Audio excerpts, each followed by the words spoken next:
अध्याय 3 धोखे की चेतावनी।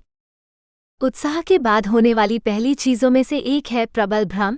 माया इसका अर्थ है मिथ्या विश्वास या गुमराह करना। माया सच्चाई पर हमला है। हम इसे आज दुनिया में पहले से ही देख सकते हैं। इतनी सारी फर्जी खबरों और धोखे के साथ यह निर्धारित करना अक्सर मुश्किल होता है कि सच्चाई क्या है। स्वर्गारोहण के बाद यह और भी बदतर हो जाएगा। ये और भी बदतर होने वाला है क्योंकि परमेश्वर पीछे छूट गए सभी लोगों को शैतान के झूठ पर विश्वास करने देगा। शैतान अधर्मी है। ये धोखा और त्रुटि का कार्य हर किसी के दिल की परीक्षा लेने के लिए है। यह उन लोगों के दिलों को कठोर कर देगा और उन्हें और भी अंधा बना देगा जो ईश्वर से कोई लेना देना नहीं चाहते। तब अधर्मी प्रकट होगा और नाश होने वालों के लिए सब प्रकार के धोखे के साथ, क्योंकि उन्होंने सत्य के प्रेम को ग्रहण नहीं किया कि वे उद्धार पाएं। इस कारण परमेश्वर ने उनके पास एक भटकाने वाली रचना भेजी है कि वे झूठ की प्रतीति करें और उन सबको दंड मिले जो सत्य की प्रतीति नहीं करते वरन अधर्म से प्रसन्न होते हैं। द्वितीय थिस्सलुनीकियों 2:8-10-12। तो सत्य क्या है?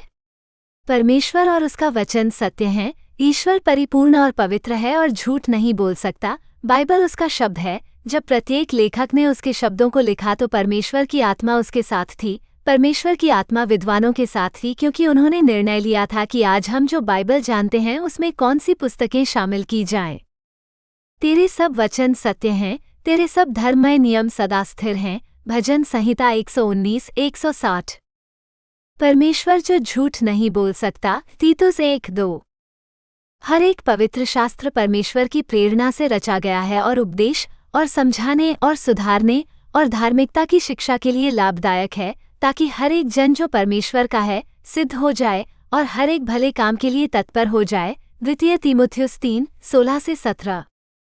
जैसे ही आप इस पुस्तक को पढ़ेंगे आपको पता चलेगा कि हर झूठ और धोखे के पीछे शैतान का हाथ है। शैतान ईश्वर की रचना है, एक गिरी हुई परी। बाइबल उसे झूठ का पिता और हत्यारा कहती है। तुम अपने पिता शैतान से हो और उसकी लालसाओं को पूरा करना चाहते हो। वो तो आरंभ से हत्यारा है और सत्य पर स्थिर न रहा, क्योंकि सत्य उसमें है ही नहीं। जब वो झूठ बोलता है तो अपनी ओर से बोलता है, क्योंकि वो झूठा है वरन झूठ का पिता है। यूहन्ना 8:44। इस धरती पर आपकी लड़ाई मानव जाति के खिलाफ नहीं है। ये शैतान और उसके पतित स्वर्गदूतों की सेना के विरुद्ध है। रियासतें, शक्तियां, अंधेरे के शासक और दुष्टता की आध्यात्मिक ताकतें राक्षसी स्वर्गदूतों और उनके पदानुक्रम का वर्णन करती हैं। क्योंकि हमारा यह मल्लयुद्ध लोहू और मांस से नहीं परंतु प्रधानों से और अधिकारियों से और इस संसार के अंधकार के हाकिमों से और उस दुष्ट की आत्मिक सेनाओं से है जो आकाश में हैं। इफिसियों 6:12। शैतान द्वारा इस्तेमाल किए जाने वाले धोखे को समझने के लिए आपको ये समझने की जरूरत है कि उसके लक्ष्य क्या हैं। शैतान चमकदार भगवान बनना चाहता है। हे भोर के लाल, तू कैसे स्वर्ग से गिर पड़ा, तू कैसे भूमि पर गिरा दिया गया। तूने राष्ट्रों को नीचा दिखाया। तूने अपने मन में कहा, मैं स्वर्ग पर चढ़ूंगा, मैं अपने सिंहासन को ईश्वर के तारों से भी ऊपर उठाऊंगा, मैं सुदूर उत्तर में सभा के पर्वत पर बैठूंगा, मैं बादलों की ऊंचाइयों से भी ऊपर चढ़ूंगा, मैं अपने आप को सर्वोच्च के समान बनाऊंगा। यशायाह 14:12-14।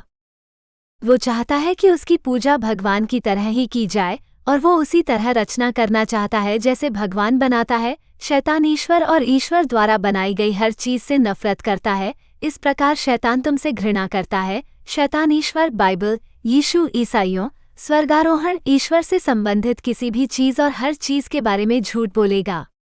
चूंकि शैतान ईश्वर बनना चाहता है, वो आपको यह विश्वास दिलाने की कोशिश करेगा कि वो ईश्वर है। बाइबल हमें बताती है कि वो सभी प्रकार के चिन्ह और चमत्कार दिखाने में सक्षम होगा।